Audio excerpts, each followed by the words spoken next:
What's up, everybody? Welcome back to Sisko and Mike Podcast. I'm sorry, but I have to laugh at that. But we're just going to keep going with it. We want to thank our guest. We got a special guest today. He's a stand-up comic. He's a happy dad. He gets confused for literally everybody, I guess you can say now. We got Christain Zaragoza joining us. What's up? Happy to be here, man. Thank you guys. It's been a long time coming. Yeah. I've been slowly liking your stuff, messaging.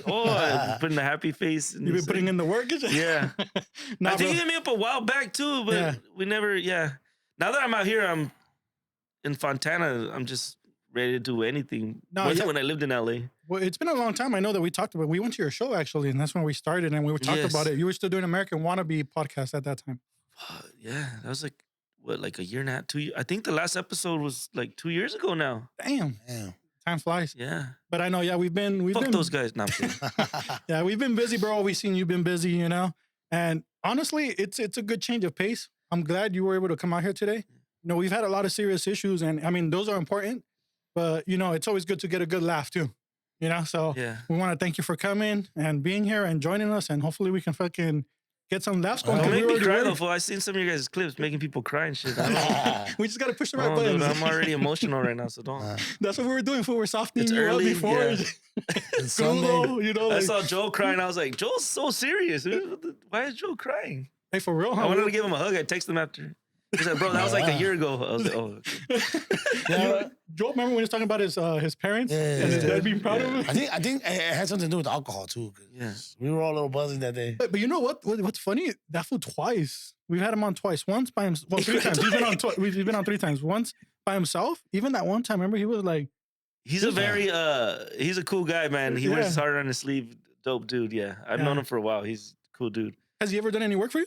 Yeah, he's done stuff for American Wannabes when we were doing that. And then he was touring with Jesus, I think, for a while. They were like filming stuff. And then now he's with Alfred I think, a lot. So, but I asked him and he was like, I'm busy. Not kidding. No. But he's doing, was a dope ass editor. Yeah. So both of them, him and Melvin are doing their thing. They're dope ass people. We've been lucky that we've been able to make a friendship with them and hang out and just fuck around and shit. Well, he's gotten really close to me, so. Oh yeah, he had a little man crush on Mike over here. Really? he's actually talked to my nuts before. Oh, he's had a conversation with my nuts. He talked to your nuts? Yeah, right here. He fucking pulled up and he was like, Mike. He was talking to my nuts, remember? So can we say it? Can we talk about that? Oh, what? About your nut? Why he talks to it? You can say, say. I got big balls there. So Mike has I can see him, fool. You wearing sweats, fool? I can see him, bro. That's what we don't allow. So we don't allow him to wear gray sweats, fool. Because for that reason and shit. Yeah, I got big balls, bro. Okay, that's good. So that's what Joe was like. You got a lot of kids? Uh-huh. You got a lot of kids? I have 3. Oh, shit. That's a lot of kids. Well, you have a couple of kids too, I have right? 3 I kids. thought you were asking you got big balls? No. Mine are small, bro. They sag a lot, though, but they're... One always sags a little more than the other. That's weird. I was like, did I get this checked out? But I thought the same shit. When it turned out I did have a cyst in there, but oh shit, the fuck! I didn't know. I don't want to know about that shit. And then you're supposed to check for lumps, but mine's are always been lumpy, so I guess I'm good. Bro. You fucked. Hey, for real though, we're at that age where we gotta check for fucking lumps, fool. No. They gotta check your ass. You gotta check your prostate. Who? Your prostate, your ass. He said, "Who?" The doctor. The doctor. Have you gotten your prostate checked? No. Have you? Not by a doctor. No, I'm kidding. I've had it twice. What the fuck? Twice, yeah. Myself, he's like WebMD. When I was in Juvie. Wait. When you were in Juvi, they didn't check my prostate. They were checking some shit else.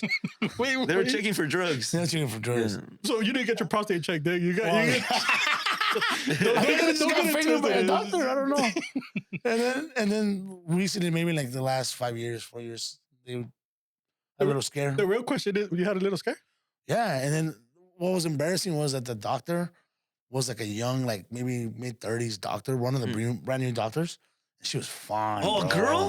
Dude, I'm like, girl. no, bro, no. I couldn't do it. What do you mean you couldn't do it? You couldn't what? Like, I couldn't say no, get it. because You couldn't relax? No, I couldn't relax at first, but it's kind of weird, fool. But then she saw my nuts and was like, yeah. She turned me on my side, fool. So my back was to her. And it's like, she tapped me on my nalgas and she said, a ver, para arriba.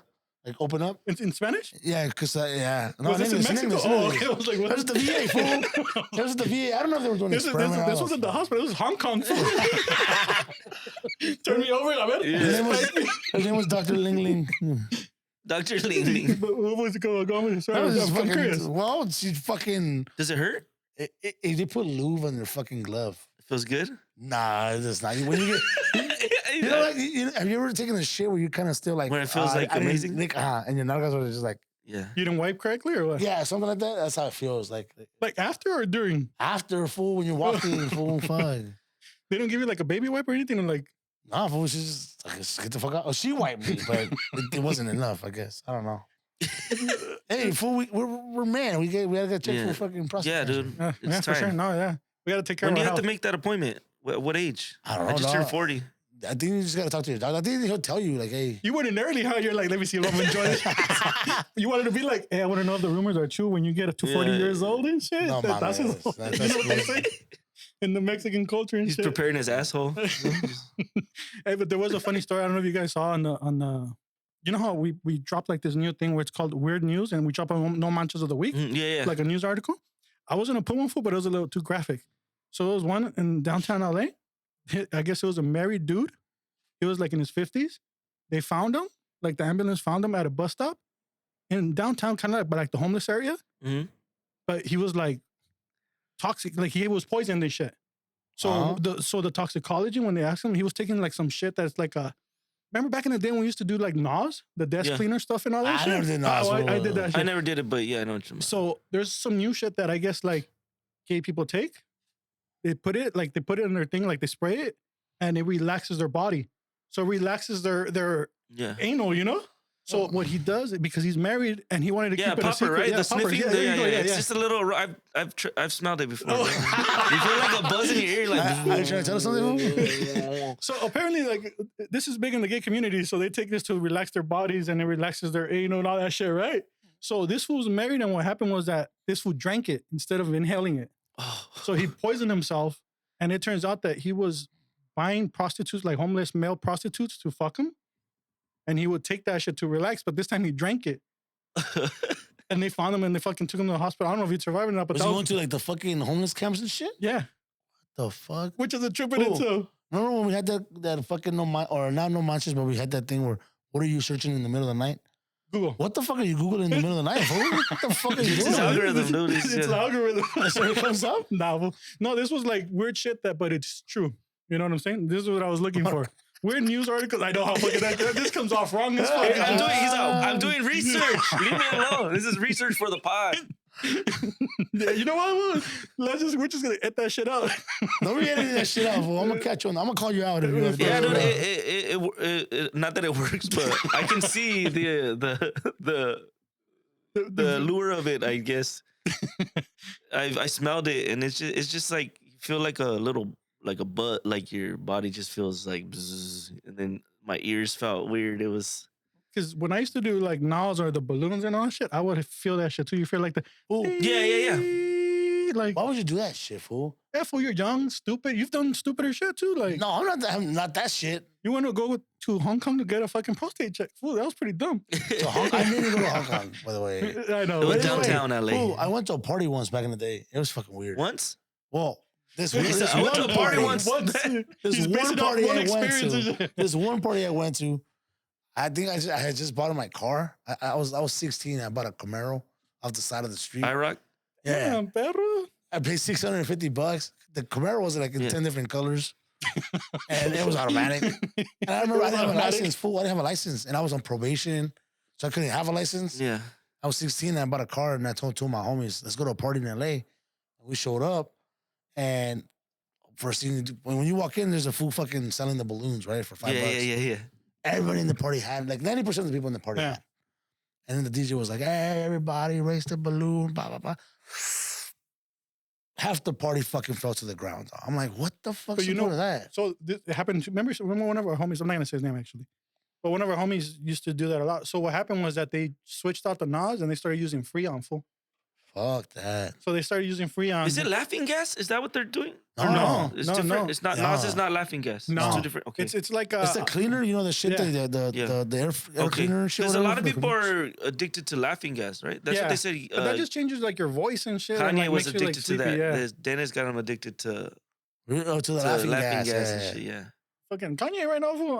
I feel I'm not Bro, I've been defending him so much, but now I had to give up the last few months. Like, bro, I can't no you more. have to stop defending him, dog, because if someone's gonna tell you something with that stash, you gotta be careful what things you say now. The way you. I was gonna ask you though, bro. My heart goes out to you guys. Bro.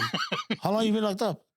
How long have I been locked up? Yeah, locked up. What do you mean? Well, it's the prison outfit. You know what I'm saying? Like, I don't know. This is fashion, fool. Tell me your sweats. You No, I'm came here in kidding. the fucking prison outfit. I was like, what the fuck? Did you just get out or what? What do you mean? That's what you never been. You never been. The shirt, the he's color. a- This is I've never been in prison, fool. So. Yeah, he's a good boy. He don't know. I thought it was like orange or like. There's different colors. Oh, okay. I did 1 day in jail. That's it, bro. One night. That's What all I was the ever did. reason? Me and my wife, girlfriend at the time, I went to a party. She invited me to a party with her Once. with her family when I first met her, and they were her cousins are like she's gonna get mad. She's like, stop telling that fucking story. But I got to now. But so I went to a party. It was for her sister. Her family's there. They're from Pomona, Cholo fools. Oh yeah. And I was drunk, feeling myself. And one of them started talking shit to me in the restroom. And he was the littlest one.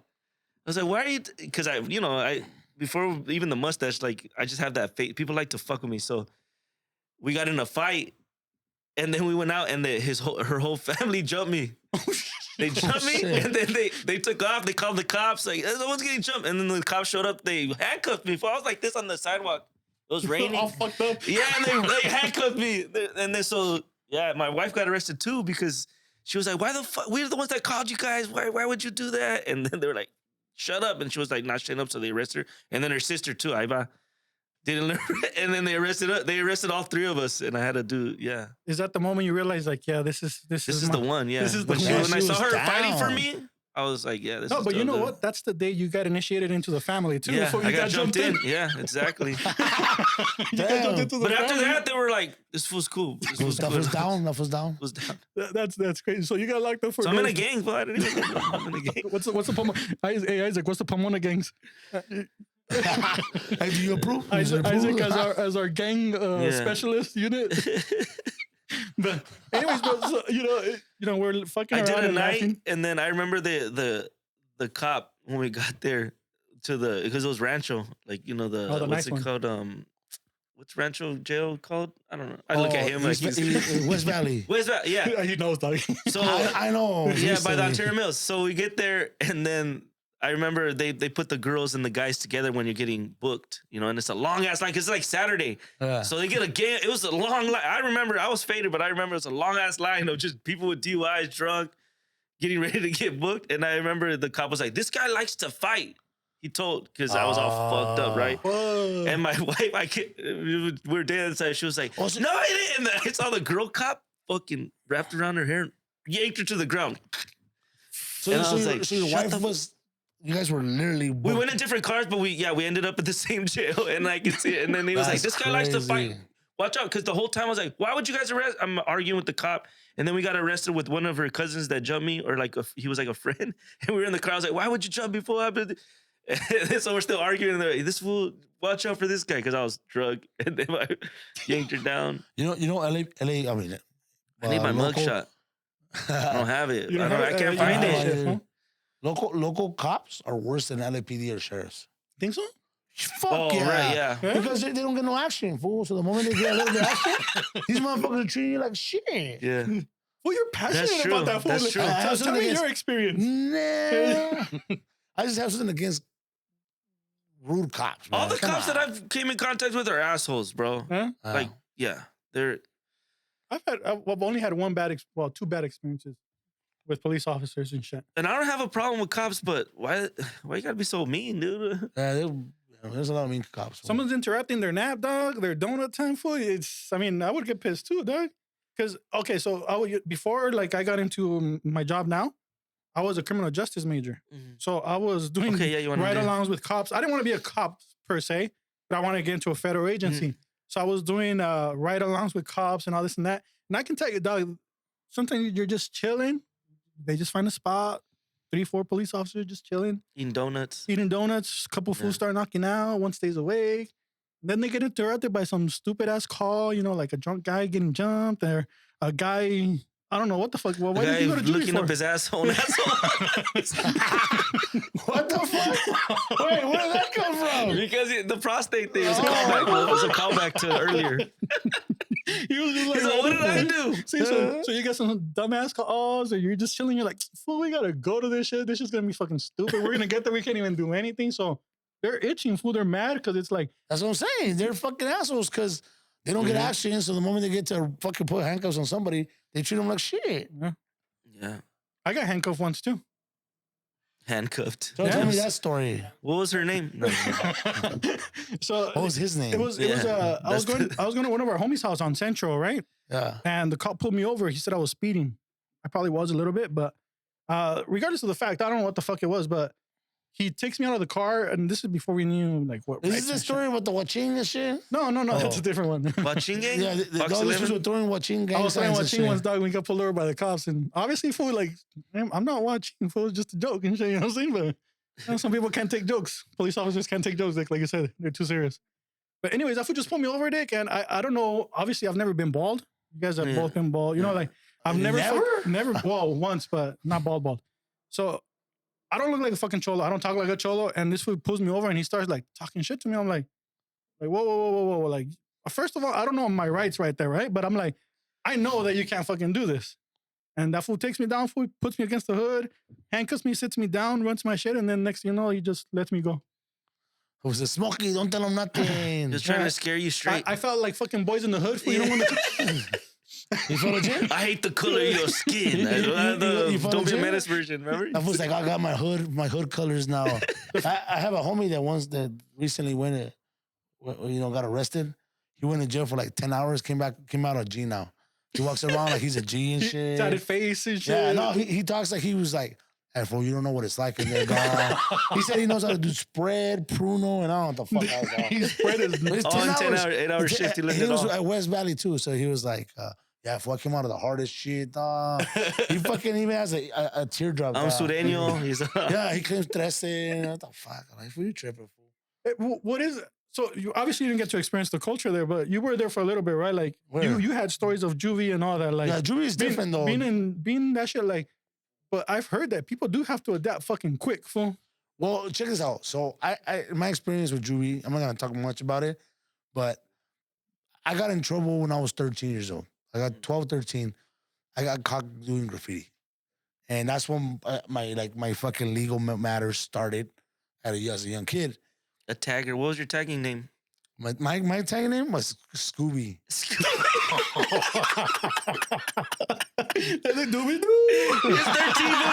He was 13. Scooby. We had a homeboy that we called Greñas because he had fucking long hair. That's pretty cool. Greñas, it sounds... Well, that makes sense. Yeah, he has long hair. Honestly, I couldn't even decide. Snoop is taken. Why Scooby? Like, I don't know. Because Snoop was taken, fool. We were going to the shit and I wanted something cool. Something that I wanted to write letters. The O's, it's a cool name to write. Exactly. The S's are hard, though. S's are hard to tag. Yeah, it is. You ever do the S with the three palitos and the three palitos in the bottom and you just fucking connect them? That was his signature. So I was on probation and the day we got caught, we were with some dude that had been, he had been in and out of Juvi. He had been in fucking like foster homes. He was like a bad motherfucker, like a kid that you don't want to fuck with. And I remember we got caught up. It was me, two of the homies, and then him, and the homie that we had just met that knew all about the shit. And we got caught up at the trails.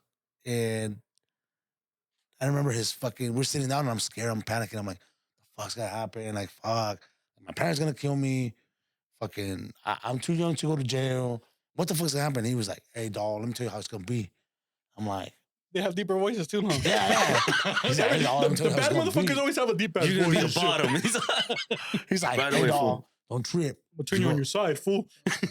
He's like, I want to just hold my pocket and you'll be safe, dude. I went to West Valley, fool. So he was like, nah, fool. this is what you got to do. And we're like, hey, well, we're all listening and shit. And he's like, when you get there, fool, they're going to take you to Juvi. When you get there, fool, you got to fucking fight the biggest. He said, Mayate, I'm going to say it. You got to fight the biggest black guy. Yeah. Like, what do you mean you got to fight the biggest black guy? He's like, fool, the first thing you do when you get to Juvi, find the biggest black guy you can see and just fucking go all out of them for a stomp. This is a horrible advice. Yeah. So check this out. Shaq was in there. He's like, I'm like, why would you want to do that?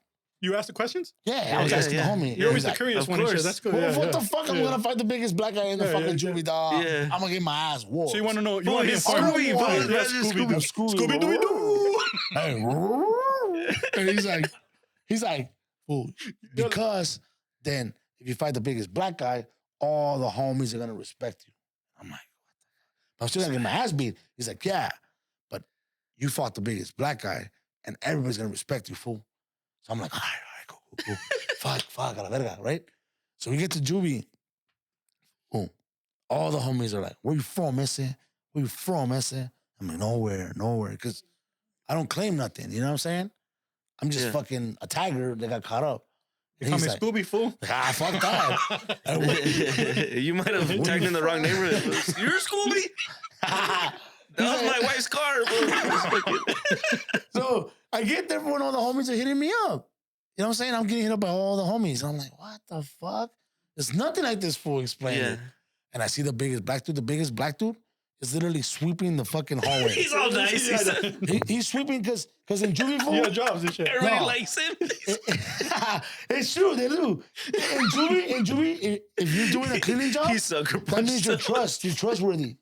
You're trustworthy. It's a trustee. Yeah, so they let you do free. That's your way out of the jail, and not the jail, but the fucking where they keep you locked up. Yeah. And I remember I looked at him and I'm like, I'm about to stomp on this fool, right? And he goes, He's like, I just had a Scooby snack, dog. I'm good to go. he looks up and he goes, hey, what up, esse? I was like, what the fuck? The homies are hitting me up, and this fool saying, what up, esse? I was like, what's up, G? I didn't fucking have the balls to beat him, like to go up on him. But anyways, I figured out that it was all wrong, dog. It was the wrong advice. That was the nicest I guy. thought you fucking punched him. They became like buddies the next day. They're hanging out. My bunkie was a Filipino. He was from a Pico Rivera gang. Watching? Nah, he spoke like Raza. He spoke like Mexicans. And I'm not gonna say his hood, none of that shit. I'm just gonna say my bunkie was a fucking Filipino dude that hung out with the Mexican gangs, one of the Mexican gangs, or was affiliated with them. And the whole time I was there, bro, he taught me you know, Conquian? Yeah. But like the Filipino what? version. Conquian, like the card game? Spades. Okay. Yeah. But the Filipino version. And I lose my milk to this fool. I lose my Jello. Those gambling milk, chocolate milk and shit. He would always bet, and we would bet food. Yeah. There's nothing else to bet in there for other than food and shit. And I remember I used to lose my Jello, my fucking milk, my orange juice. And at the end, when I was leaving, I was like, hey, he's like, hey, fool, you're a cool one. I was like, all right, cool. He's like, I'm gonna be honest with you, dog. I was cheating every day. I was like, this motherfucker. So I punched him in I front was of making everybody. up the rules, fool. You didn't even No, know. you didn't even know, dog. He made up his own game. There's no Filipino spades. You lose, dog. Wait, you just won yesterday. No, you lose. It's just Yeah, you lost different. again, dog. Wrong color. I was like, but you won like this yesterday, fool. He's like, nah, but it's just... That was yesterday's rules. Something just came to my head, fool. What, fool? So you had a homie named Greñas, right? So was your like crew like Scooby and friends? Then? We got Scooby, Shaggy. Instead of Greñas, you guys should have called him Shaggy. If you were a Hispanic fool, we had to keep it fucking. We couldn't. That's true. Say Shaggy. But I want to ask you, for you know how we're fucking around laughing, Yeah. and obviously, you know, one thing I've always said was that like our lives looking back and shit is it's always comedy. Yeah. You know, it's always comedy. Yeah. What's the thing that made you be like, fuck, I want to be a comic? Was it your upbringing, your experiences growing up? You know, what was it? Honestly, growing up, I didn't even think of none of that. I grew up in the hood. Like you just. I wanted to be a firefighter, and I did EMT, and then I realized I don't like this shit, and then I just partied for my whole 20s, and then when I met my wife, it was like she had a different group of friends. I met new friends, and they always thought I was really funny, so I used to mess around and be like, I'm gonna do stand up because I always loved it, but I never thought. And they were like, yeah, you should, and you know that's all I needed. And then I tried. I took a class because I didn't know. I'm San Bernardino. There's I classes? took a class. Yeah, you can take like a comedy class and you pay, and then you go for like 10 weeks. You write little jokes, and at the end you do like a little show. It's a bringer show. It's like the fools in Juvi. They're giving you the wrong advice. Yeah, exactly. But I didn't know what. I just started Googling. There's no open mics in San, So I took a class, and then I kind of met people, and then I started rolling, and then this was what 2012, 2011. So you can kind of say you're a little late to the game, huh? You kind of started later in life. Yeah, I started like in my late 20s. Oh, shit. Yeah. That's Jerry. Jerry was one. He said he started in his 30s. Yeah. So and it's kind of like what we talked about. Like for us, like we've always been like I've always loved fucking comedy, and I've always, found my way through laughing and shit. Yeah. Like I don't know if that's a positive or negative. Some people say some people say it's a positive because you can make fun of life, and then some people say it's a negative because it's like you're not really expressing how you feel. Yeah. You're just making fun of it, right? Or whatever our experience is. But for me, it's always been like a key part of my life, and it's a big thing, So being able to do that shit, that's one of the things. Like even now, like I'm later in life, like I still want to do it. I don't know what's holding me back, and I know you feel the same way. The same thing that holds out.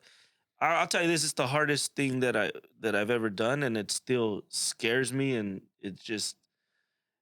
For the longest, I would get up. I'm like, I hope someone gets sick, or you got to show that. You're like, I hope someone gets sick, or like maybe you just want to like any excuse to get out of it, but you have to do it, and it takes a long time for that to go away. That fear, you're just trying to survive up there.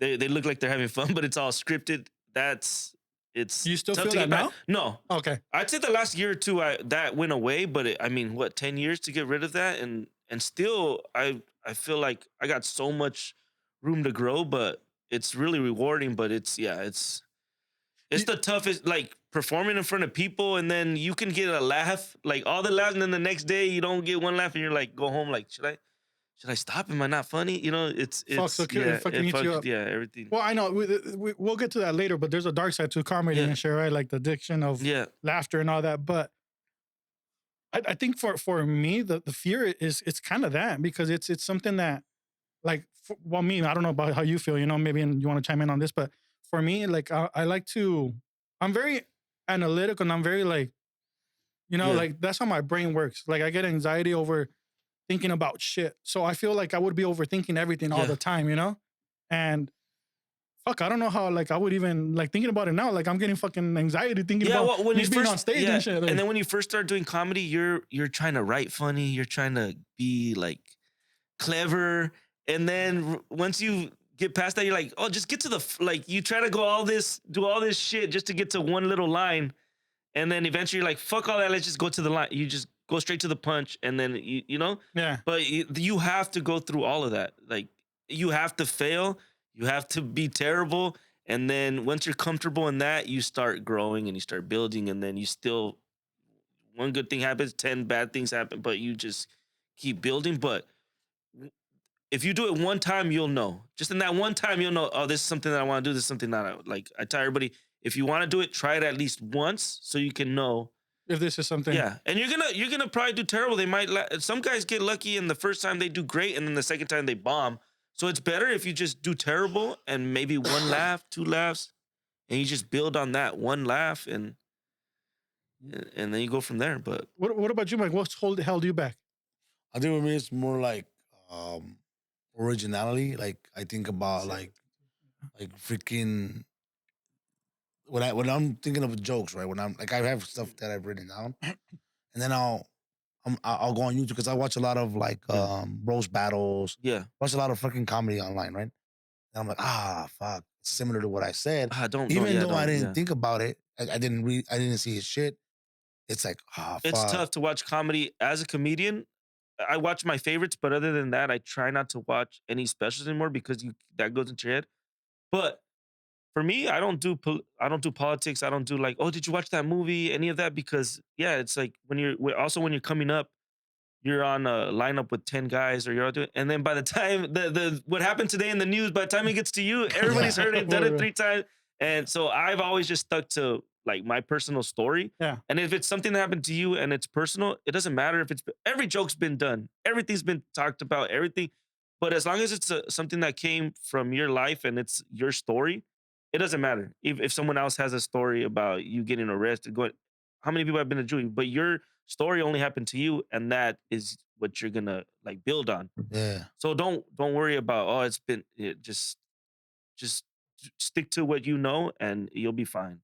You know, it's funny, bro, because when I see you do stand up, that's what I appreciate about you and Jerry. You guys keep it close to home and shit with Yeah. your families, with Jerry's divorce and shit like that, right? And you guys both had me fucking busting up because it's like, I'm not in a divorce situation. I'm not in that situation, but I know about it. And even though I can't like really relate in that sense, it's like, it's fucking hilarious because there's people that you see it happen to, you know, things like that and shit. So it's been funny. And I know you laugh at those two when you say, Jerry Garcia, like I said, that fool reminds me more like me because we speak almost the same. Yeah. Dick and and fucking.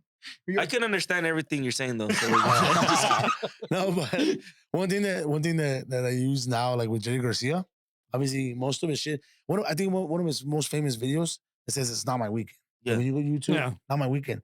So I use that shit now when my kids ask me for something that like I get them every week, right? And when they're like, "Hey, Dad, next week," and then if it's on my weekend, it's on my week. Yeah. I go, "Hey, hold on, let me show you a video real quick." And I go to YouTube. It's not my weekend. Yeah. But anyway, it's funny, because he relates. Yeah, like how many people have talked about that? You know, it's but he has his own original take on it, and that's what you gotta do. As long as you're not, if you think of something and you see someone else did it, in your heart, in your mind, you know you didn't steal it from them, so it doesn't matter. But if you see somebody and you're like, well, that, and you take it, that's where the line. But only you will know. Yeah, exactly. People are gonna talk shit, but you just gotta stay true to like what you know, and people will figure out like, oh, this guy's cool. They're not gonna, you know. But if you got like a history of taking jokes and doing stuff like that, then yeah. But I got a question for you. You're obviously in the comedy world. There's a lot of clicks, obviously. You can tell. There's clicks for this comedian, clicks for this comedian. Is that a thing? When I first started comedy, it was a thing, and you'd have this camp, and they used to call them camps. But I don't. Like you got the George Lopez. This you got is the my camp. That camp, we don't fuck with them. We don't talk to them. And they didn't say it, but by the way they talk, you're like, oh yeah, no, it's fucking on site. Not really, but. And now that's all gone. There is cliques because we all like work together to help each other. Yeah. But if you notice, everybody works with everybody now, and everybody helps each other out. And that mindset is gone because also back then it was one spot. George Lopez had it, and he's not gonna give it up. You know, so everybody was clawing at that one spot, and they didn't have. Now you got social media, you got shows everywhere. There's room for all of us. And before they were all fighting for that one spot. Yeah, and then. Yeah, there's just that mentality of that's their, if they're doing something, they're taking our spot. Yeah, but if they're doing something big, that could have been. Now it's, you see someone doing it and you're inspired by it and you can do it somewhere else, and then you work with them, and everybody's just like, it's changed a lot. So and I think it has a lot to do with the fact that there's a lot more Latino comedians too. Back then, like you said, it was just George Lopez, Paul Rodriguez, Carlos Mencia, you know, people like that. Like there's handful of people that you can say. You know, and I feel like now there's a couple years ago after COVID, you see an influx of, you know, you, Jerry, Jesus, Concrete, Valentino, everybody. You see got all Rene Garcia, you got Ken Flores, like a bunch of people just doing it, and we're all cool with each other. No, there's there's like little shit talking, and you know, there's arguments, but overall we all support each other and we're all helping each other as much as we can. And like I could talk to any of those fools and they're not gonna like ignore, you know, everybody's like very welcoming too. Do you think that now that there's like more, you could say like there's a saturation of more like Latino like comedians and just comedians from like our generation and our areas and hoods and shit? Do you think like it makes it harder to come up with material now because? No, that's what I'm saying. It doesn't, it's harder because I'm trying to write better and be better, but it's never like, oh, someone had, like, he grew up in my same hood or San Bernardino. I'm the only San Bernardino comic. Like, which, no, there's a lot of San Bernardino comics, but you know what I mean? Like, no. Okay. The more, the better. Like, I feel like the more Latino comics there are, the more that we can get out and, like, you know, go national and do all this stuff that, like, we're doing now. And, no. It's just more people to, like, do shows and get on their show. Yeah, no. Not at all. Yeah. You have a question? Lily, you wanted to say something about, so you're working with now content creators that become comics, right? Yeah. Like you started off directly through stand-up, nothing with the content. Well, when I started, side. it was it was like, was it Facebook? I think IG wasn't even around when I started comedy. It had just barely started. So yeah, no, it wasn't. We weren't used to. We were still printing out. Like I used to promote clubs too, and we were You're still a club promoter. Yeah, that's how I got. That's why, honestly, I didn't even say that, but I promoted clubs. That's how I met my wife. We met at the club, bottle service. You got her in for free and shit. Yeah. Exactly, dude. I got you, Like, mija, I this got guy's you. got pool, you know. So no wonder you got jumped, dog. Yeah. So when I started comedy, I could bring a lot of people. So I used to pull. So I got in a lot of like good cliques and like under good comics because I brought people and they're like hot girls because it's like, you know, from the club scenes, they're like, "Where's all these hot girls coming to the show?" You know. So I just had a brain fart right now. What are we talking about? A little hungover. We're talking about like the content creators and shit, like how they've transitioned and you started directly through stand up. Yeah. And, So I started doing stand up, didn't really post, and then all that social media came after, and it's just that's like young people. That's what they know. They do it, and then people are blowing up, and then older people too, like Con and everything, like just they're killing it. I don't know. He said older people like. Well, you know, he's older. Yeah, I just wanted to throw a shout out to he's my age, but yeah. So when are you coming, Con? Yeah, he told us he was gonna come on. So I do have like a little thing. I don't want to say that I'm hating, but I'm always curious because sometimes I feel like, for example, that people will use platforms to move into other things. Like, for example, there's people that have platforms, social media. They could be big on social media, reality TV. You see it everywhere, right? And they'll use that. Like, there's reality people that come on one reality show, and next thing you know, they have the Hawk Tour girl, right? Then she goes, but those are just. But then she goes to do a podcast, right? And it becomes a fucking. But she's gonna be around for 2 years and gone next year. People like Khan and people like Dunos or like a lot of the comics that have been successful. It's because they're comedians. They're at heart. Like if there wasn't social media, he would have found a mic and did it. Dunos would have, but they came at it at a different route, and now they blow up because of something else. But they realize like this is what I like to do. I like to talk shit. It's the like purest way to get to an audience. You can, and they can reach their fans and people come out. And Khan, the guy that you see on social media and the guy that you see, that's him in real life. There's like, so people come and then they meet him and they're like, this guy's amazing. That's a lot of people when you meet them, they're not, it's an act. You realize that, and there's nothing wrong with that. But now doing comedy, it's like, that's not the guy that I see. But when they come and see Khan, they're like, that's the guy within the skits. And then they meet him and he's a cool dude. Yeah. So, and Dunos too, he's been killing it too. And same thing, radio, videos. And as soon as they figure out, because it's a little different doing stand-up, but they do it for a while and they're in it for like the long run. So they figured out. There's some guys that come in and they realize, oh, this is going to be tough. And they give up. But all of them, you can do it. Anybody can do it. You just got to put in the hours and the work. And as long as they're doing that, as comics, we don't care. Just like, be respectful for like what we've done too, because we went a different route. Yeah. And they respect it. And as long as they're doing that, I don't have nothing against any of them doing it. Like, that's better now. Con Dunos, now I can reach their audience. Now I'm touring with them and they're opening doors that a lot of comics that are established haven't opened for me, Yeah, that's dope. You actually answered the question perfectly because that's something I was going to say because you're right. I think like in anything, I think as long as they come in with the respect and the hunger, I guess you can say, like kind of like you said it, I think that's what matters because some people just come in feeling like entitled, like, oh, I went viral for this shit, so I should automatically the audience, even your audience, they see through that. They might come to a few shows, but you'll fizzle out and they see through that bullshit. Like, you've been to shows and this guy, it's full of shit and you can see that. But when they come with like a real story and then they put in the work, you can see they're getting better. Like Khan, like quick 3 years. I think he's been doing comedy and he's a legitimate headliner. You go see it, Duno, same legitimate headliners that should be headlining. There's some comics that you see, you're not ready, but who's not gonna take that opportunity? If you got the audience, who's not? Yeah, for sure. Like, I'm not gonna hate on them for that. Like I would. Yeah, no, 100%. I wish I had their audience, but I try to do the social media things. It's hard.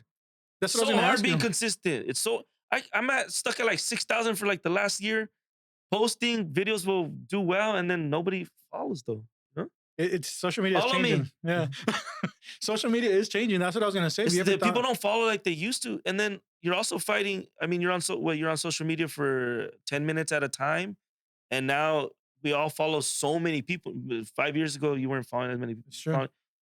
So in those 10 minutes, I'm fighting against what? The 2,000 people that you follow for that attempt. Like, I'm not even showing up in your shit. People follow me. I follow people. I don't even see their videos.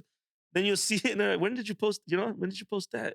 And you're just fighting for that. And it's not, you got to hit something that pops and then maybe, but. Yeah. I feel like social media has been like a positive and a negative for a lot of industries. We've seen it, like you said, it's helped people blow up in the comedic world, open doors, but it's also kind of held people back, kind of like I feel like, honestly, you're very talented and you're funny, like I said, you actually made me really laugh.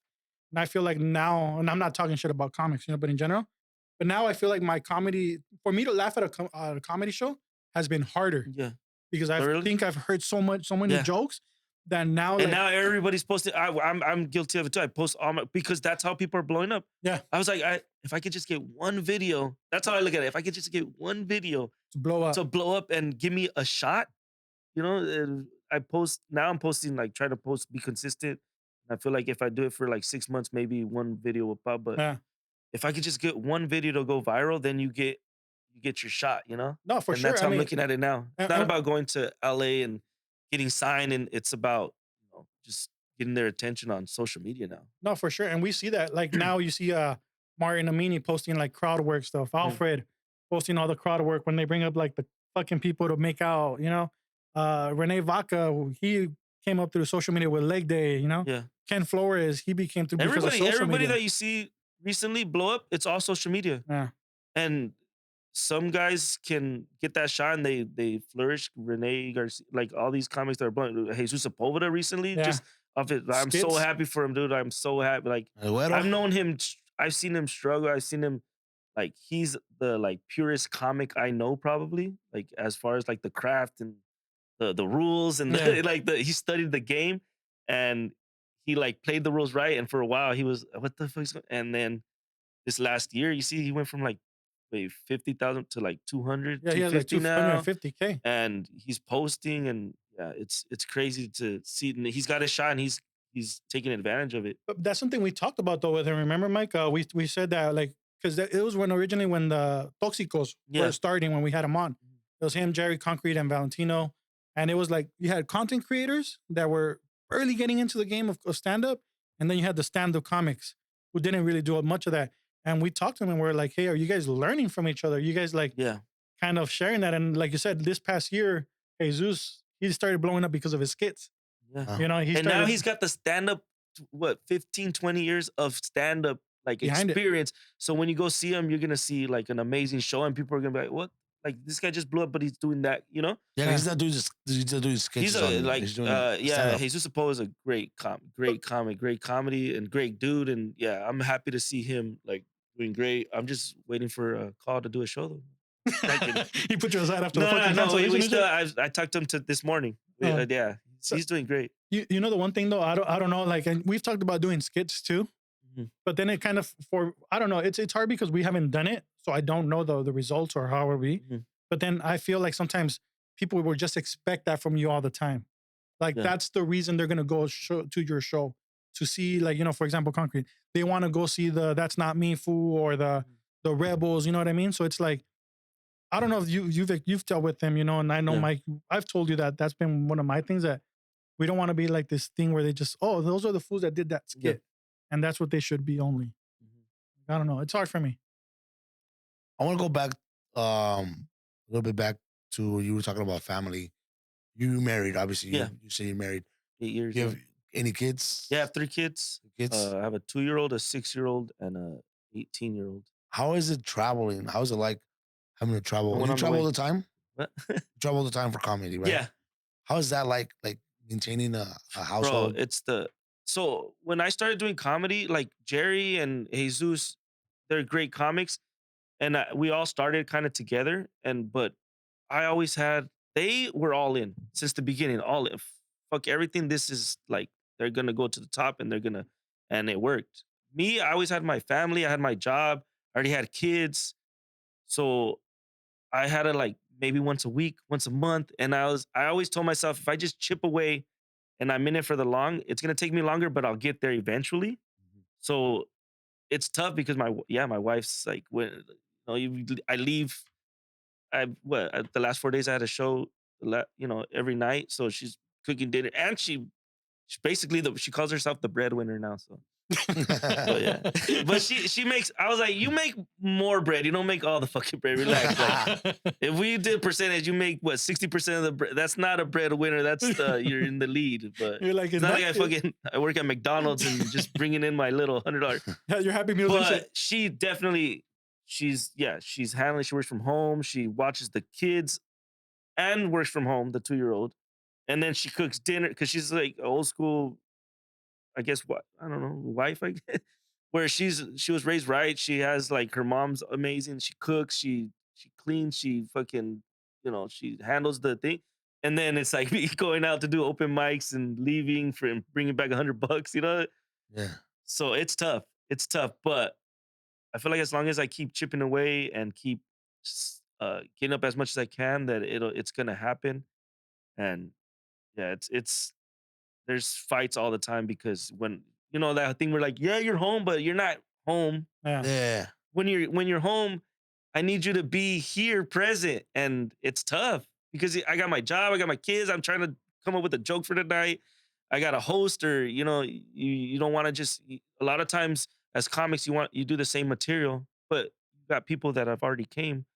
So now you're worried about that all day. Oh, the 10 people that have seen me before. Yeah. You shouldn't give a fuck about, do you? Yeah, but Is that something that comedians do? Like, obviously, I think. Well, I guess what I'm saying is, we went to go see Jeff Garcia once, back in the day. Jeff, yeah, that's who I started to opening up for when I first started in comedy. That was the first guy I opened up for. I knew his material because I had seen. Yeah, I started seeing him when he was like a Cafe Latino. Yeah. I think I was like 16 or 17, and my homies knew him because he went to the taco. Yeah, he had he went to Workman. He was from La Puente, right? He's from La Puente, and so that was one of my favorite comedians at that time. And I was like, fuck, like he's from the hood. He's from the homies know him. I knew his material left and right. No, not Upland. You were in La Puente. La Puente. Yeah, that's right. And so I took these fools. I got these fools on it. They would go to my apartment. We would watch comedy shows and we would watch, I think, Latino Comedy Fiesta. That's how Jerry, but real quick, that's how Jerry would go. Was a huge fan of George Lopez, and he started as a fan, would take his family to go see him, and he's like, I don't give a fuck with the same material. I'd go take my family, take my friends. I was his biggest promoter. That's crazy. Yeah, same thing, yeah.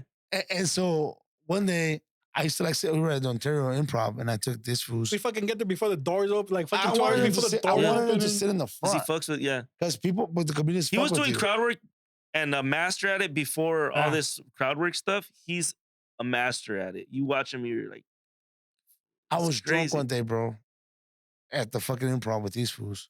Yeah. And I'm saying his jokes before he even said something. Yeah. This was that one fool. Hey, what did he say? Do the taco joke. You're mouthing his jokes. Yeah. He turns to me and goes, "What, you got season tickets or what?" See?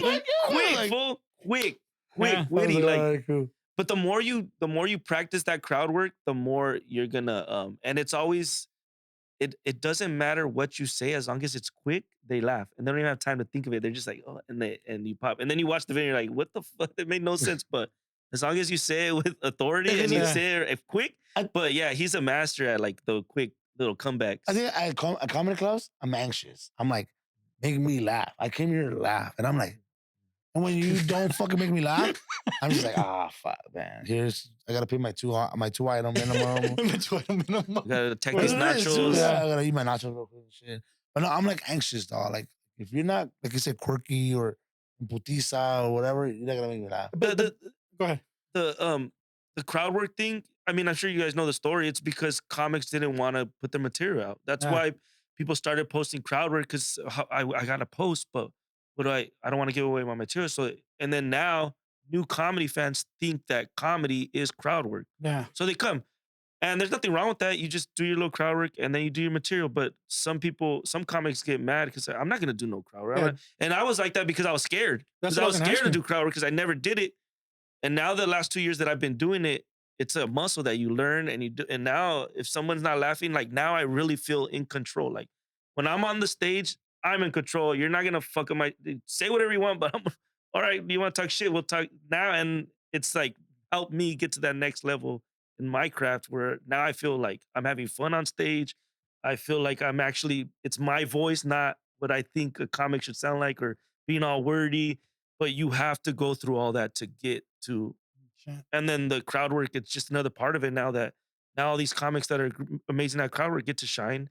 And now you just gotta dress the comedian, the crowd a little bit, and they let it go. But some shows now they're rowdy. They're very rowdy sometimes. Is there anything that's hands off? Like for example, you're on stage and I don't know if you guys have ever seen the Key and Peele skit where the fool's like, "Do me," and he's all burning. He's in a wheelchair. He's like in a wheelchair, and the guy's like, just like going to roasting everybody. I can't see you. It's darker.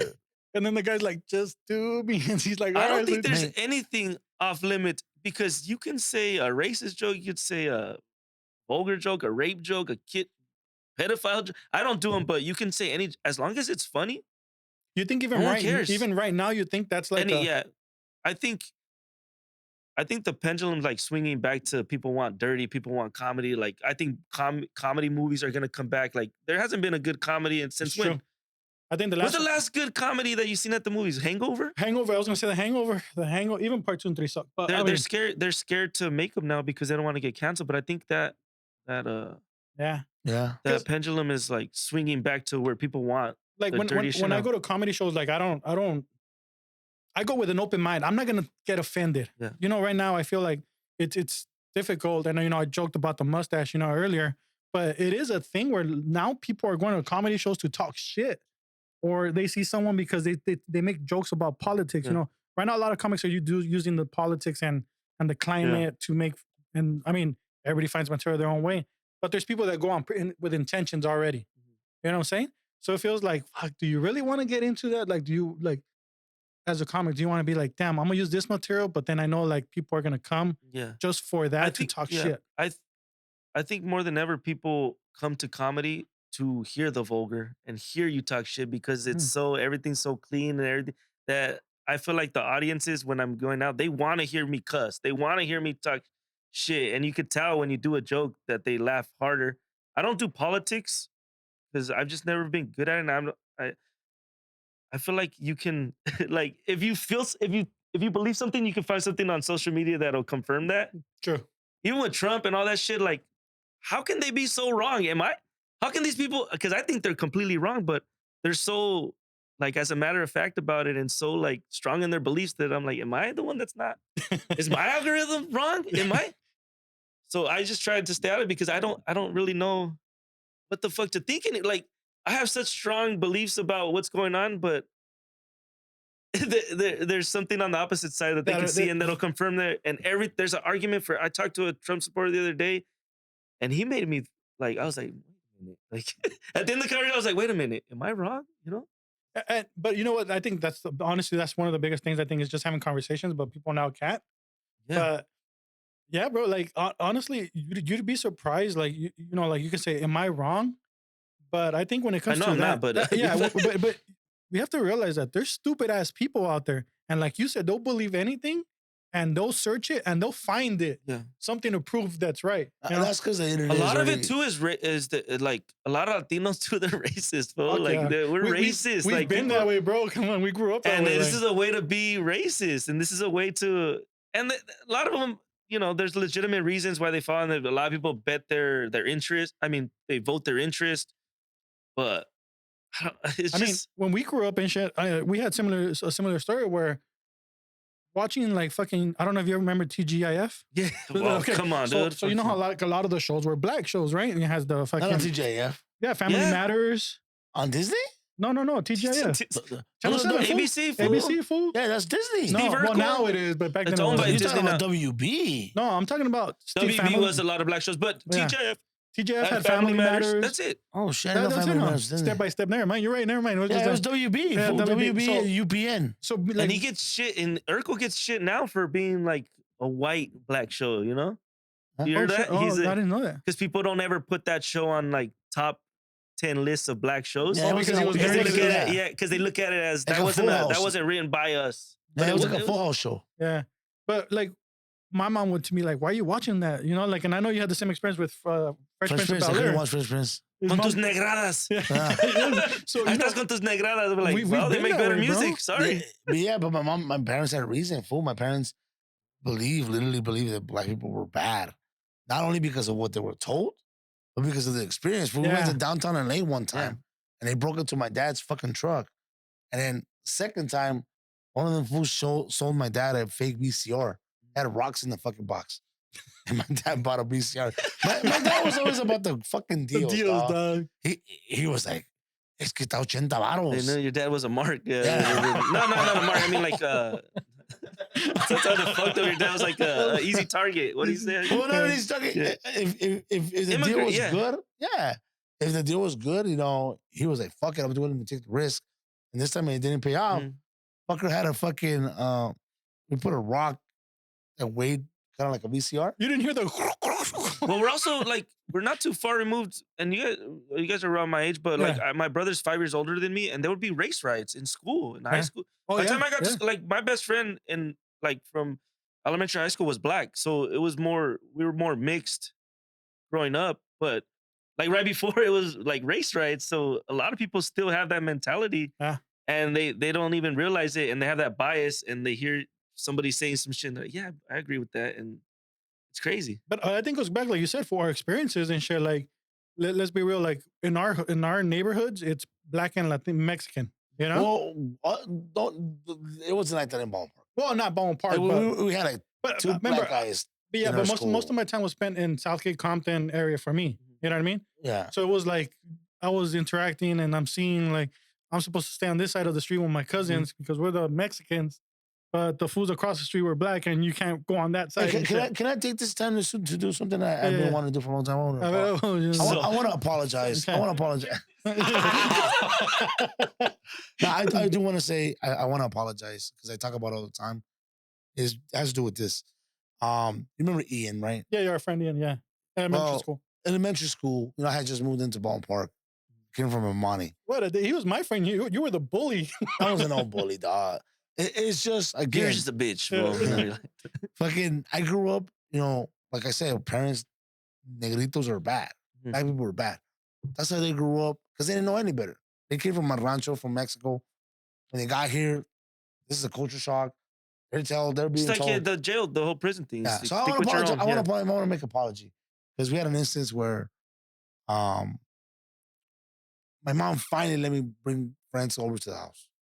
My mom said, Mom, bro, trae mis amigos. Mom, come on. Can we play video games? Can we play video games at the house? And mom finally said, you know what? Yeah. And then you bring a black kid. Look what I brought, Mom. I remember it was this fool. I know he should understand that's. But he did. I don't know. I don't know the conversation or what happened. What you said. Sorry. So it was Sisko. I think it was. I'm not gonna name anybody else. It was like 4 other people, and it was Ian. It was like 7 of us, and they were coming to my house. And I remember I'm like, "Fuck, how am I gonna get Ian inside the house?" My mom's gonna be like, "Hey, that's no." And I remember I walked up and my mom looked at me. I had already seen the face, and I said, "Go to Ian, hey bro, you can't come inside the house." And he just like, all right, and he just turned around and walked away, and but everybody else still went in, right? This was didn't even. What are you? You're a kid. I don't remember that. The fact that you that still hurts you Yeah, now. It has always led me because I have black friends. You know, I in the military I met a lot of cool people from different countries. So I want to say, hey, bro, Ian, if you're out there, dog, I don't know if you watch the show. I'm sorry, dog. You should have. So that's why my uncle sold you a fake VCR, motherfucker. we marked your dad for we knew. I remember to this day I was talking to my wife today. My best friend, his name was James. We call him Scooter. And I asked him, and I feel bad. To this day, I feel bad because I'm a kid. I don't know. And I was like, I asked him, I was like, hey, how come? And this was like now I know that why. But at the time, I was like, how come you guys want to be a part of everything and you guys want, and then we're friends. And how come you guys want to be a part of everything, but then you have your own black show, your own like it's all black this, black that. Like why? And I know now because they didn't have it. But at the time, I'm a kid, and I asked, and he was like, "If you don't know, then I know I hurt his feelings, but and I always think about it now, like because now I understand why they made their because they don't. No one's doing it in front of us. So let's do our own. Let's But yeah, it's same shit. We all grew up with that, and some people never correct it, and they never try to correct it, and that's why Trump got the Latino vote. I don't know. But a lot of people are broke, and they just blame it on whoever's in charge. That's why we're good at comebacks, fool, now. Like back then, if you were a good fool, you would have told me, oh no, es de Puebla. Or is that Oaxaca? yeah, that's what I was thinking. Yeah. He's just a dark Mexican. My mom would have interrogated him, fool. Yeah? Like, ¿de dónde eres? It's Dominican, he's Dominican. Even worse. Even worse.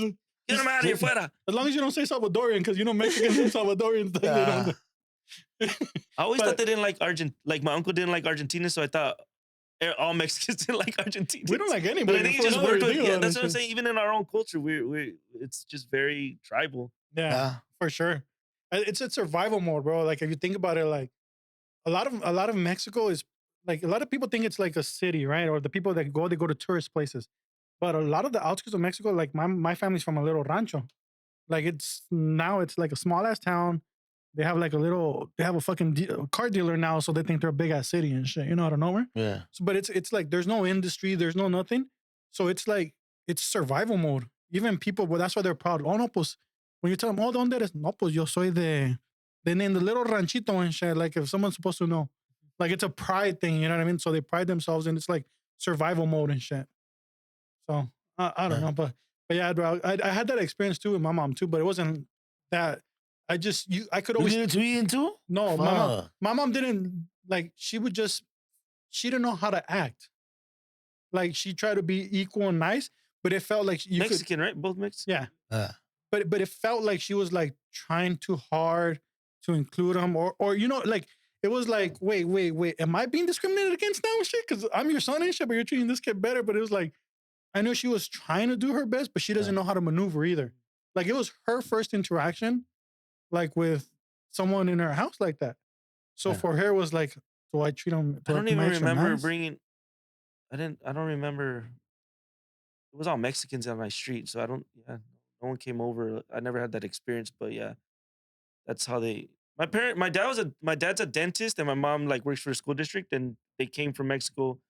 My dad was gonna be a dentist out here because his uncle was like, "Hey, come out here," because my dad was a dentist in Mexico. He went all that, and he was like, "Come out here." He had his own practice and everything, and he was like, "Come out here, and I'll get you hooked up, situated." So they got visa. They came, and they came with a little bit of money because my dad was a dentist. And then the week that they came, his uncle died. Fuck. So my dad started working at Dunkin' Donuts in Santa Fe because he was like too proud to go back. Yeah. And so they weren't really, my mom, they were always super into church. So racism or like that type, I didn't really even talk to my parents. Yeah, we didn't either. My dad was like reading the paper and never, I was just, I love him, but it's just a whole, so I never even heard that opinion from him. You know what's weird? Even now, it feels awkward when I talk to my mom. Like recently, like she started getting back into the news and like obviously we're getting emails for materials on prices for us. It's going up 25% because of Trump's tariffs and all that shit. So she's starting to get on it and she's starting to be political and shit, right? So she's starting to come at me with things. But then it's like when we try to talk about like these things about like cultural racism and things like that, like it's weird. It's weird maneuvering because they, like you said, they didn't really care. They were stuck in their world. They're like, I got to provide. I got to find a way to provide, get my kids ahead. But now it's like, I see it and it's awkward, fool. Like, I don't even know how to approach it. I feel like your mom with Ian and shit, or my mom with Ian, like, how do I talk to my mom about this? How do I tell her, like, racism exists? How do I tell her, like, that this shit is not cool? Or, like, like, there's certain things that I don't know how to, it's weird trying to talk to your parents as an adult, bro. In a way, you feel like, just... And then I start thinking, is this part of growing up, fool, where you have to have these uncomfortable uncomfortable conversations with your parents? My mom will see my comedy or like sketch, she'll be like, de veras que ya no tienes, qué triste que no tienes vergüenza. Que no tienes vergüenza. I was like, Mom, I've never had vergüenza. What are you talking about? Yeah, it's more like that. Like, because my mom is super religious. She goes to church every day, all day. They never even seen me do stand up. Like never came. I've never. And now she has IG and she's been going through my shit, bro, and just texting me. And then I'm like, Mom, it's a lost cause. Just give up. But it was more that like religion. No kids out of wedlock, like that type of thing. Like my brother got married at 18 because he was gonna move in with his girlfriend, and my mom was like, "Why don't you guys just get married? You're gonna live." My brother was like, "Yeah, you're right." And then That's part of the process. And shit, and then that's not a Yeah, it's funny, bro. Like I don't know, like it like it was more like the gay thing. That thing is like, Mom, there's nothing wrong. The whole like that more stuff, religion, and that is where even my that now, parents are so even my mom's barely evolving in that part, in that aspect, bro, where she's starting to realize like, okay, maybe the gay thing is something that you're born with. She always used to think, son maniacos. Like what? Like it's shit like that, bro. Like it's fucking weird, bro. Like when you talk to them and like, I don't know, have you got like at this age, like when your parents fuck around, or they start talking about like there's like a sex joke involved, or like someone like the other day I was with my cousin Ernie, right? And we were talking about something and he's like talking about massages, right? He's like, no, es que yo no voy a los masajes, yo le doy masajes a mi vieja, por eso sale embarazada, right? And then I made a joke, no, por eso yo no doy masajes, right? Para que no salga embarazada. But then it's like, my mom was there and I felt like, ooh, like I can't talk about sex in front of my mom. Like it's weird, fool. I think maybe with me, I've always been like this. So my mom fucking knows that. At one point, maybe she did feel like, what the fuck? Now I'm an adult. There's nothing on the table that we can't talk about. Like I'm fucking. That's cool. That's cool. I still tough to talk to my dad. But that's different. Yeah. But my mom, yeah, she knows this fool can say some outrageous shit, and sometimes she'll go with it. But just going back to yours, even with my dad, I never had conversations with him. I don't even think my dad ever told me like he loved me growing up. And I don't hate him for it. It's just they grew up. He probably, if he didn't tell me that, imagine how he grew up. That's how I look at it now. And I heard you talking about like how you say things to your parents and you remember. Yeah. And now I'm like, damn, I was an asshole. And like they did nothing to deserve that, but yeah, it's crazy. Yeah, it's a trip, bro. Like thinking back. And it's funny because right now we're talking about our age, right? Because some of the things that you fucking have posted as like on the content side has been like day drinking after 35, old timers dancing to the fucking new shit. And it's fucking funny because that shit makes me crack up, because when I see things like older people trying to be young and shit, like it's fucking hilarious to me, fool. Like, and we've been guilty of shit like that. And you're right.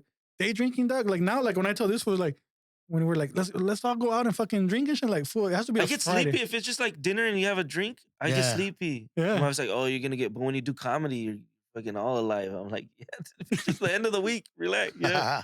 Yeah, for me, like if I'm gonna get drunk, I'll be like, I have to plan it out and shit. All right, cool.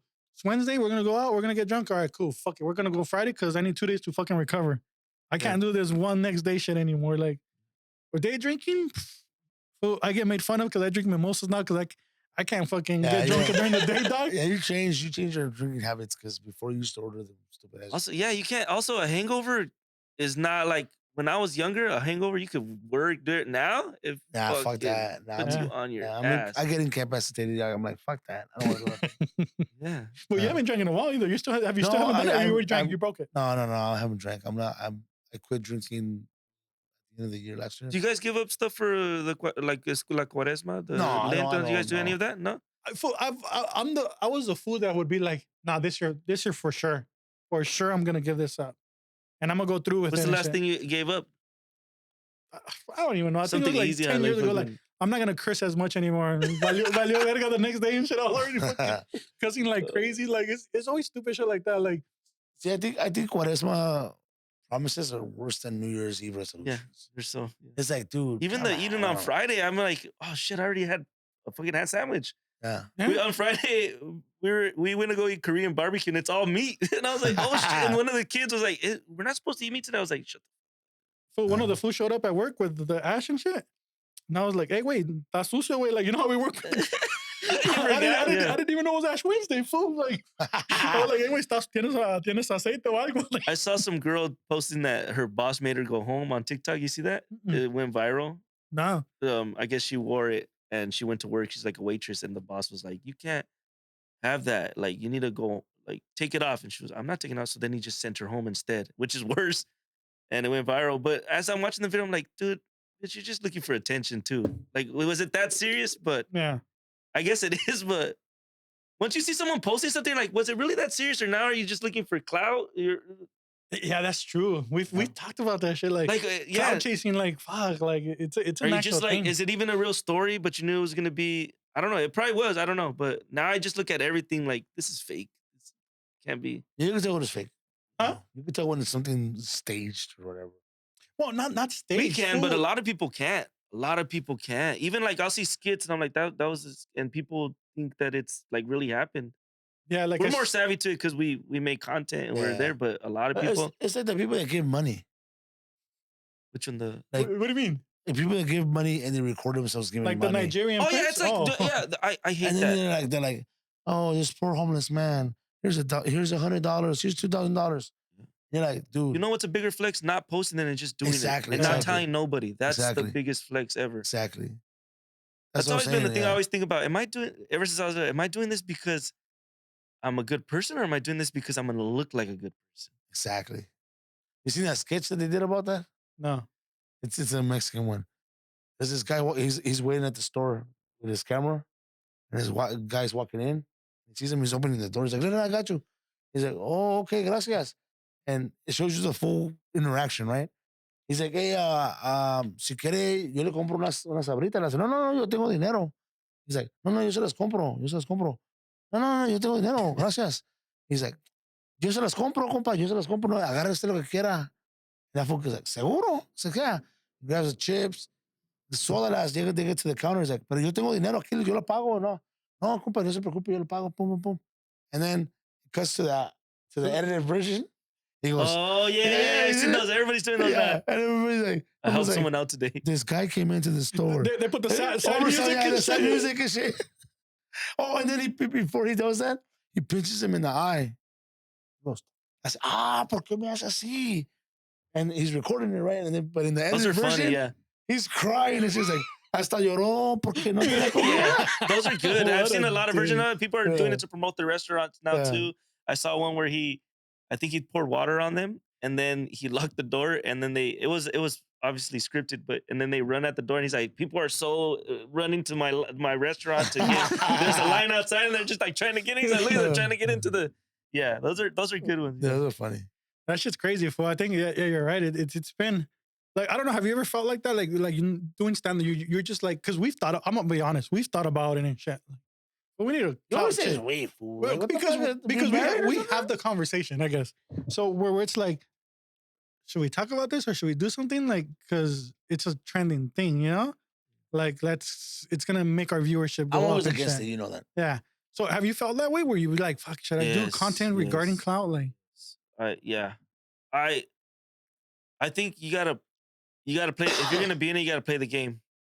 It's just tough, like, because you feel like not a sellout, but you feel cringe, right? When you're doing certain things, and then you watch it back, you know. But if you're gonna play this game, I think you gotta do whatever. Yeah, you gotta do the trends. If that's what you do, if you post social media, then you should do the trend. But if you're not a trend guy, then don't do that. But I just get in these modes where I'll post every day for like a month. I'm on it, and then the next month you're like just not in the mood. You don't want everything's whack, and then I don't, and that's been my problem, being consistent. Yeah. Even with the reels now, I'm posting my reels, but I don't have nobody recording me because I don't have money to pay somebody to come watch me. So I'm using like the one that the club gives me, and they look whack, but I'm just like, my material's better, so fuck it, post it, and just the more the better.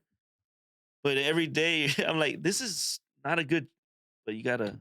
Yeah, it's definitely, like, I think, like you said, it's we're trying to get promotion because in a way we are creators, you know, even though we're podcasters, but we do want, like, our audience, like, you know, you want your audience because you want them to laugh. You know that you can make them laugh if they come see you. It's the same thing with us. We feel like we can bring some value, laughs, people crying, whatever, you know, like. So we want people to see it, and it's like, fuck, do we sell out and shit? But I don't know. That's been a moral thing. I've never been. I've never seen you guys, like, I think what you guys are doing is great because you're posting comedy, you're posting like your podcast clips. Just keep posting the clips. You guys got great clips. It looks amazing. It looks quality, and you guys got quality guests. And just keep posting the little, you know. Yeah. I mean, you could turn anything into 30, 40 clips. Just do that. Yeah, and I think that's something we and said. then you talk about it if you have something, a joke, say it on the podcast and post that, and that's your stand-up. Write some jokes and do it, and that's your. That's true. I think That's how they did it. You know, they got fame, and now they're doing stand-up, and then you learn. You're gonna learn while you already got an audience. That's true. Because you brought it up earlier. You said like people catch on, and that's something that we've said that we don't want to be fake and shit.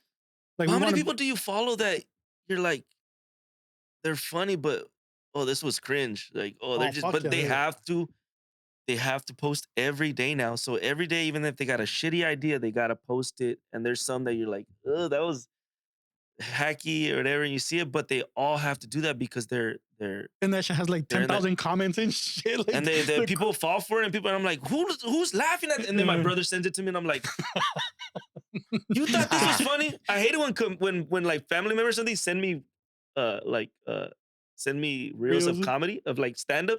Like, what? Are you sharing my shit like this? You better. Or you're always sending me these comedians. Are you like?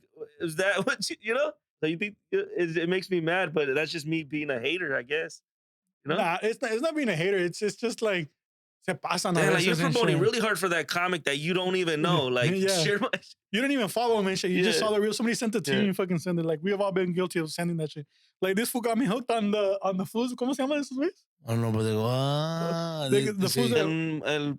El Muñeño? No, not Chupapi Muñeño.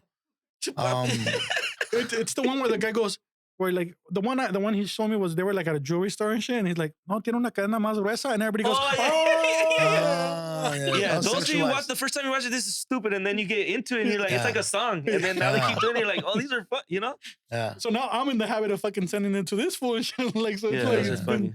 It's fucking crazy. Yeah. You ready for no manches? I'm ready. You want to start it? You started. No, I don't have one yet. I don't have one yet. Okay, fine. I have one too. All right. So my no match is gonna be like what we're talking about right now. When people think they're fucking funny and shit, and they start sending you like reels or memes and shit like that, and then they try to be like super funny and be like, I'm gonna send this for this thing, and you open it and shit, especially on WhatsApp. For my cousins, some of my old coworkers, fucking, they send you the ones where you open the video and shit, and it goes, like all loud and shit, like, why would you think that shit's funny? You know what I'm saying? Like, that's just pretty funny. I'm not gonna lie. It was funny. The fucking. I thought you were gonna say the ones where you open it's a big ass dick or something. Like, it's that dude that's like hung, you know? Nah, I haven't got those and shit. Yeah. I don't know what kind of homies you got. Yeah, they'll send you. It's like it's a link. It looks like it's a link for like something cool or something happened like in the news. Trump, you know? Yeah. And then you open it and it's just a fucking dude with a big ass dick. Like, happy birthday. Yeah. Anyway, you got to know much, Mike. Let's see. I was looking at. I know I wrote something down that I wanted to talk about, but I can't. This fool came prepared and shit. He's got his jokes ready. No, okay. I'll say something. This was not funny. It's more like about people that are privileged, bro. So like I was at the casino on Friday night, and I played poker because I played Texas Hold'em, and this fucking dude, man, this older white man, you know, every casino has a club membership, right? You get a card, you get points or whatever the free fuck, meals and shit. Like that. Oh, I'm sitting there like this. Table and the seat next to me is empty, and older white gentleman, not even gentleman, walks up to the fucking table and literally throws the card at the dealer. But he throws it where like it fucking hits her here, and he wasn't even looking at her. It wasn't like, hey, what's up? He just like, how much is that? And she's like, and the people at the table were like, what the fuck? And I'm like, what the fuck?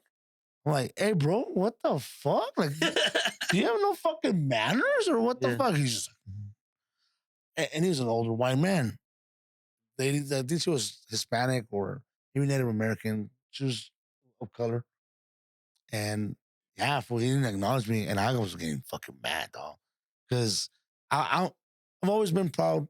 You know, I'm Mexican American. Yeah. So I'm proud of my Mexican culture, but I'm also American. I grew up here. I served in the military. And this was just coming in, bro. And it's just like, fuck. And I get fucking, I haven't gotten crazy in a long time. But lately I've been itching, especially with all the shit that's going on with, you know, government. And I'm just like, oh, man. I wish a motherfucker would, huh? Yeah, I was like, I'm fucking fed up with this shit, dog. Like, I literally was talking shit to the dude. I was like, dude, are you fucking kidding me, dog? You fucking rule like that? All the anger for the week and everything just comes out in that person. He was a big older man. So it wasn't like I was trying to be tough. I was just fed up. And I was just like, no manches, way. All that Juvi advice just hit the biggest white guy you see. Yeah, she comes out like that and like road rage. Like, you know, when people do shit, I get so fucking, But yeah, that shit, no manches, way. Like, how can you just fucking walk around like you have privilege, fool? Like, because he does, man. He gotta like.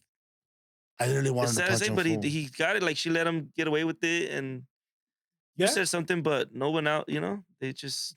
And that's the thing. Privilege is legit, fool. You got to remember that some of these people don't. That shit fucking me. They don't know the struggle of being, you know, discriminated, and we're in LA, so we don't really see it.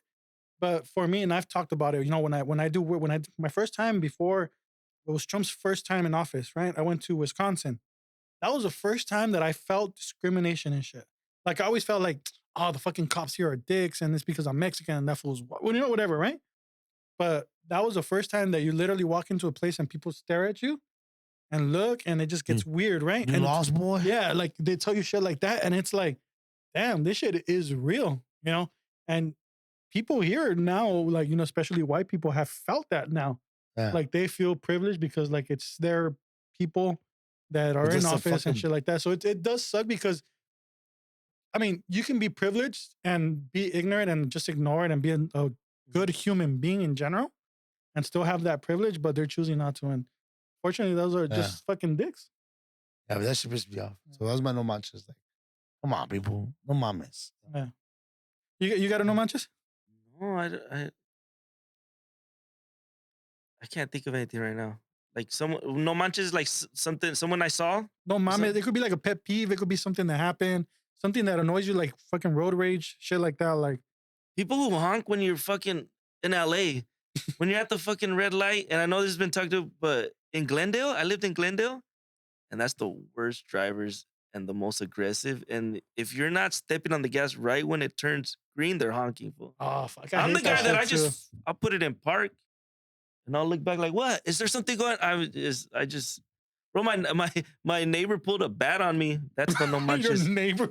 And when I was living in Glendale, he pulled it back because I was, you know, there's no parking. There's no anything. So I was like parked, like in my car, parked next to like another car, but I was like waiting for a spot to open up. And my neighbor honked at me.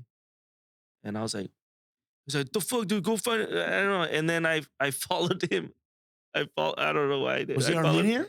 No, he's Mexican. Oh. I thought he was Armenian, but when I started talking, I realized he's Mexican. The neighbor. I was gonna say, because Armenians are the most friendliest people. They always say, my friend, my friend, my friend. Yeah, my friend. That's because they're fucking trying to. Until they realize you're Mexican, then they're like, you're not my friend. What was the most craziest fucking Armenian? Crazy Gideon? What? Do you remember watching Crazy Gideon growing up? No. Oh, what's that? Well, no, what is that? He fucking had a commercial. My name is Crazy Gideon. I slash prices. And he would break TVs and fucking. South Central, never fucking seen it. No way. I was like, damn, give me the TV, dog. He had a discount store. He sold TVs and electronics, but his commercials, his name was Crazy Gideon. What channels were you watching for? It was Access. It was Access, local Access. What is it? Local for Canal 62. Fucking Bone Park channel. I just remember the Stefan. Jack Stefan. Fuck, Jack Stefanovich. Yeah. Oh, I forgot about those. That one was a dope. The only ones I remember the survival commercials. 82. Oh yeah, the survivor. Like, are you insured? Yeah. Yes. By survival? No. I can't take that. What about that? Hilarious Parker too. Yeah. I thought that fool was hood, fool. Why? Because he's you know what was crazy that he saw Larry H. Parker got me 2 point, and then if they zoom out, he's paralyzed, can't even move. He's like, no wonder you fucking got 2 million. That's really the black dude that was always like, Larry H. Parker got me 2.3 million. The fool can't walk no more. Somebody should have got more. Yeah, you should have got more. You see another hand and shit. You got me. Someone in a full body cast. Larry H. Parker got me. That fool reminded me of Better Call Saul, fool. Yeah. Oh, for real, like a cutter, yeah, for real. Like those fucking scummy fucking lawyers and shit that try to rip you off. El 222 dude too. That fool. Oh, 222. That guy made a lot of money. Imagine all the immigrants that came and they didn't know. And they just like it's crazy how many people fucking get scammed. He probably didn't even handle any of those cases, right? Just the face. Yeah, he was just the face. I don't know. A white dude behind the whole thing. Didn't the fool from the Dodgers have some shit like that? Who is that now? The fool that's the Lakers, Dodgers, fucking not Larry H. Parker. Who is it now? He has the fucking billboards everywhere and shit. Yeah, I know who you're talking about. His family was like lawyers, or he's a lawyer. But for a long time he was just scamming people too. Shit. Damn, he was a lot of those are scams. Yeah, like a lot of those. You know, before we move on to the words of wisdom, bro, I wanna ask you. You know, obviously you say that you're chipping away. Where do you think you're at in your comedic career right now, and what do you want from it? I think I'm halfway there. I want to be a household name.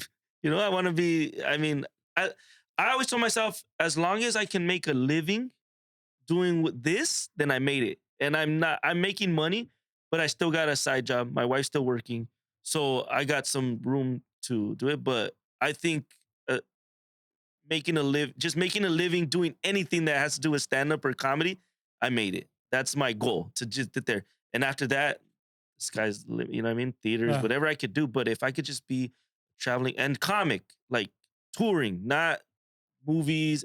I want to just do stand up. I want to tour. I want to be, doing it for 20, 30 years and be an old man and still, still going on the road. Not on the road, but, still doing stand up and doing all that stuff. That's the goal, to look back and be like, damn, I had a dope ass career. And it's going to take me longer to get there. But I know when I get there, like, you got to get to the point where you're undeniable. Yeah. Like where you get that shot and there's nothing going to fuck it up. Because there's guys that came and went in the last 5, since I started comedy, there's guys that blew up and they're gone now. And they had their shot and I want to, when I make it, stay. So if it takes me longer, it takes me 20 years to get there. But when I'm there, then that's the goal. So you're saying you're giving up movies, right? That means you're not going to be reprising your role in Sonic. I had to throw that shit like in. You want to make sure, because my son's a big fan. They're making a Tombstone remake. Tombstone remake? I mean, not to say I wouldn't be an actor. I would love it, but the goal is to be a. Because that's what I was gonna say. Everybody we've had on that has been a stand-up comedy. They say the end goal is to be like a fucking Jim Carrey, like a fucking where you're a comedic stand-up comic, but you're making movies or you have your own TV show. No, I don't. I mean, I would love that. Obviously, who's not gonna? If you guys could do a movie on the side, but I want to be like a Bill Burr, like a Dave Chappelle, which is like, it's probably never happened. But I want to have that type of where I'm known as a stand-up comedian, and then one day I can just, like Bill Burr right now, he just talks and just throws out facts and all, and you just want to hear him talk because his perspective, and I want to be like that, where people come to listen to me to see how I feel about things. Yeah. Like when I see something on the news, I want to hear certain people's perspective on it or like what they got to say. And I want to be one of those people that people come to see how they feel about it or for advice. Yeah. With a comedic twist. Yeah. But just be able to give people advice and, make them laugh too. But yeah, just I think be like a voice. I want to be a voice in the culture, in everything, I feel, no, for sure. I feel the same way. And I've told him, like, when we talk about like, what do I take away or what does this podcast mean? It's that exactly, but it's my twist to it. When you and I talked about, like, oh, what do we want to talk about? And you're like, it's kind of hard to avoid politics, but and I told you, like, let's do it the best way we can. Like, for me, like I said in the beginning, let's talk about it with fucking humor and shit. Yeah. You know what I'm saying? So, and it makes things a little better for me. And I know that there's a lot of people that want to listen, like you said, to these things that are going on and hear their take on it. But how do I resonate with it? Like, for me, it's through laughing and shit. You talk a serious subject and boom, there's a joke and shit. And it's like, okay, I can relate to that. It makes it less uncomfortable for me. But anyways. So this is the end of the program. This is where you get to. This is where you get to showcase. What's up? This is a great conversation. It already flew by. Well, now we're not. Yeah. It always like that. It always ends up like that. It's like, and there's a lot of shit that we can continue talking about, bro. I feel like I could talk to you guys for hours, dude. I didn't even cry yet. We'll set up another one, bro. We'll talk about it and shit. Yeah, next time you're definitely gonna cry. Yeah, we'll make it. This is where you get to say words of wisdom, something that you either live by or you believe in that has helped you in your lives, and then you like to. Oh, maybe I will cry. I don't know. Just be yourself and just be nice to people. I don't know, man. It's just I just try to live my life every day, and I just want to be a better husband because I feel like that's all I do on stage is basically shit on my family, but I want people to know that I love my family and I love my wife and she's amazing, and I just want to be able to repay everything that she's done and like make my family proud. What was the question? Like, He's about to get the vote. We're hitting the right buttons right now, fool. But yeah, like, just as long as you like, you're making someone proud. Like you want people to see what you're doing and be happy for you and not be, like that you're doing. Like I try to stay true to my code, and as long as I do that, I don't care what anybody thinks because I'm doing things my way. Just chip away. If you have a passion, if you want to do something, do it. Just do it a little bit every day, and you'll build from there. And with stand up, they laugh at one joke, and you build from there. And then before you know, you got 20, 30 minutes, 40 minutes, and you just build and just I just want to make your family proud and be someone that people can look up to. I guess. I don't know. Yeah. Well, bro, honestly, it sounds dumb when we think about it. Like we just want people to be proud of us, right? But it's like it's the facts, bro. One of my things is, I don't know if it's true or not, but I feel like how we live forever is through that, through the stories people talk of us. That's how we live forever. That's how we continue living this shit. So making your family proud, leaving a lasting memory to a person, they're gonna be like, oh shit, that one I want to time. have my family there if I make it or when I make it. I want to have my family there with me. I want my kids to be there. I don't want to make it and then I don't have no one to go home to. And some people are cool with that because stand up is everything to them, and it is to me. But that's their goal in life, and it is. But my goal in life is to have a family and kids, and like look back at my life and like when I'm dying, them to be around me and just that's my goal, to be a great comedian and make it, but have my family intact. And sometimes it feels like I'm doing the opposite because I'm home, not listening to I'm not paying attention to my wife, but I do want her to know that I'm working so hard to like repay everything that you've done and to make you proud. And all I really gotta do is just be home and fuck her here and there, and but it's so you know what I'm saying, like. I'm looking at us this big old thing. I just gotta be there and listen to her and talk to her, and cool, man. Sure. I feel like we're really hitting those buttons. Yeah, dude. I got a little choked up, but yeah, it's definitely been fun, bro. Yeah, having you on same. the show. Definitely gonna have to bring you back. Yes. The shit that we probably haven't even hit on, like you said. Mhm. But we want to thank you for coming out on a Sunday. I know I know you're a big church goer. Yeah. Honestly, no, it's just that Catholic guilt. But I haven't been to church in forever. I was just saying because of the mustache, bro. You got that Catholic mustache. The Catholic the pedophile priest mustache. No, you look more like the monaguillo. I was a monaguillo for 4 years, man. Hell yeah, bro. I'll fight that. I don't even know what that is, baby. The altar boy. I was an altar boy for 4 years, from 10 to 14. Yeah, he would pay us in quarters, and but I never had a bad experience. Never ever had a no wonder you turned out the way you did. But yeah, bro. Thanks again, man. Like I said, we've talked a couple of times. Some of the things you said today are true, bro. And just the fact that some of them are true.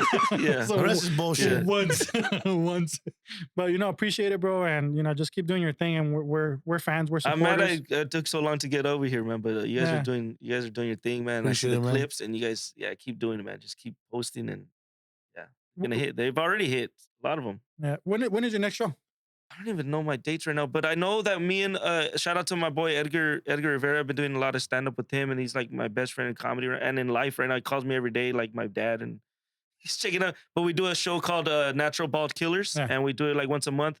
We're gonna be hopefully at the Haha next month, and then in May 20th we're gonna be at the Ice House, and then June 21st we're gonna be at the Ice House again for Natural Bald Killers, and that's the main thing I'm promoting right now. Sounds good. And where can people find you? Christain Z Comedy, please follow me, man. If you watch this, please. I need some followers. But Christain Z Comedy, and that's it. I think Christain Z Comedy on IG, and then Christain Z Comedy also on YouTube. We got to get him up to, what did you say you were stuck at? 6,000 what? I'm stuck at like 6,000. We got to get him to 6,001, dog. Yeah. I was gonna say. I'm not even at 6,000. I'm like rounding up. Fool. I'm rounding up to sound better, but I feel like once you get to 10K, like real shit, once you get to 10K, they start following on their own and you get in this algorithm. But getting to that 10K is like, we just got to 10K on TikTok and shit. That's dope. Yeah. But TikTok is a whole nother animal. We didn't want to get into that shit, but yeah. But anyways, thank you again, brother. Thank you. Hope to see you again. Thank you, man. Yeah. Thank you guys for having me. Alrighty. Peace out, everybody. Peace out.